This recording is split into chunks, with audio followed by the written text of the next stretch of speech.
Thank you, everyone, for coming along to the very first UpLift Live conference. It's an absolute pleasure. I was looking at loads of different company pages before this week, and most people just have the standard information in here. So it's the same as on your personal profile. If you think about writing something in your about summary, really use the words that you have. You've got like 2,000 characters in here. So think about what are your products and services, who you are as a company, the value that you give people as a company, and of course then you have, like, it has the number of employees and the year you were founded and all that stuff, but really use that other space and think about the keywords that people are looking for in there. I just thought it was really interesting. We're all of similar, we're like born out of the same things, weren't we, Louise, Mark, Tina? We kind of do the same stuff, so it's not, you would imagine we look similar. So if anybody says, Nigel, this stuff doesn't work, believe me, having done it 10 years, it is staggeringly accurate. And I've won business off the back of simply understanding how people operate without ever knowing them, having not met them. I know the language they appreciate, I know they like bluntness, I know they like big picture thinking, I know they like data. Is there a chance that there's this little echo chamber going on of all these very friendly people that really enjoy commenting on each other's posts, but there is no commercial benefit in that? There is always commercial benefit in being visible on LinkedIn, so don't get me wrong. I'm not suggesting for 1 second that you shouldn't be engaging with friends. You should, absolutely. There is value in it. But how many people that you're engaging with on a regular basis fall into the category of the aforementioned associates? The reason why this is so powerful is because I'm using the cues that tell Gus and others, this message is just for you. It's personal, right? So I start on the other person's LinkedIn profile. So immediately they know he's not going to be sending this to 10,000 people. I include my face and my name. The title of the video is that other person's name. And then I'll maybe talk for 30 seconds, a minute, that gives people some LinkedIn tip. But you could do it for anything. Unfortunately, LinkedIn video is not always easy peasy. So can anybody relate to this? You go to make a quick video, you grab your cell phone, and it's take 1, take 2, take 3, and so on.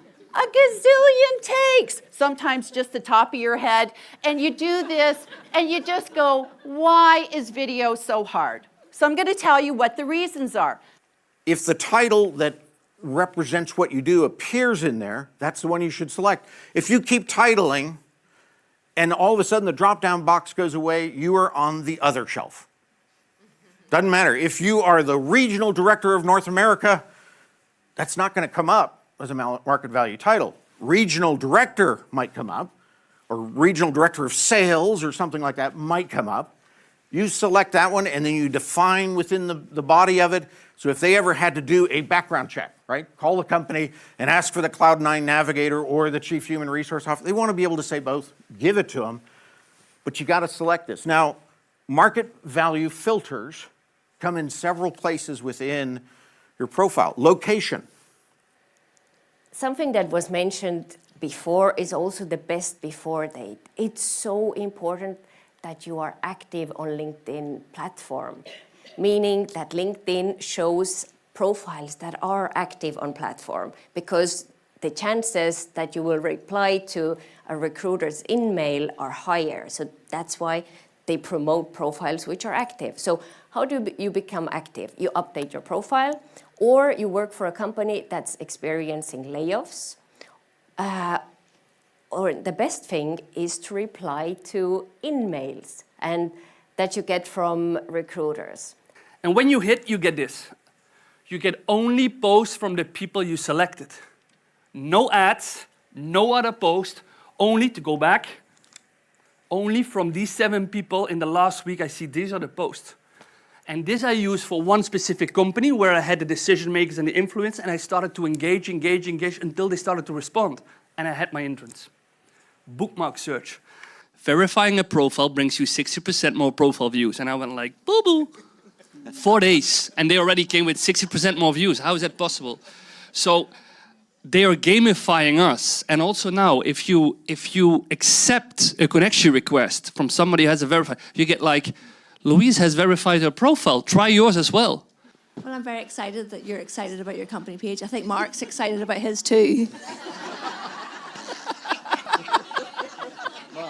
I would really focus on what makes a good website. Why would someone, outsource their website? And what Richard said about not having call to actions, but calls to think in your content. So really turn that page into a resource for people who are thinking about, what do we need on our website? What looks good on a website? I think that's where I would start.